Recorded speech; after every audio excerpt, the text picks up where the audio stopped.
السلام علیکم ورحمت الله وبرکاتو. یو محترم ورور دا پوښتنه کړې ده که چیرې څوک په سجده کې د رکوع تسبیح ووایي او په رکوع کې د سجدې تسبیح ووایي د دې څه حکم دی؟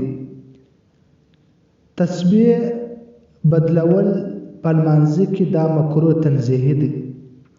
که چیرې څوک راولاړ شي په رکوع کې د سجدې تسبیح ووایي یا د هغه رکن په رکوع کې د سجدې تسبیح ووایي دا خلاف سنت دی.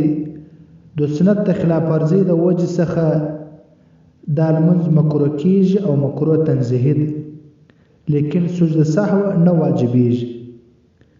او که چیرې چاته په یاد راسي په رکوع کې نو په رکوع کې د رکوع تسبیح ووایي او په سجده کې د سجدې تسبیح ووایي د دې دپاره چې د سنت مطابق سي د لمونځ.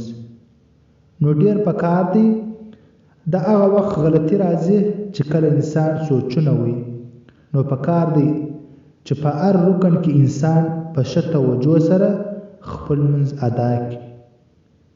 په حواله سره حلبي کبیري صفحه 455 کې دا مسله په تفصیل سره راخسته ده. فقط وسلام.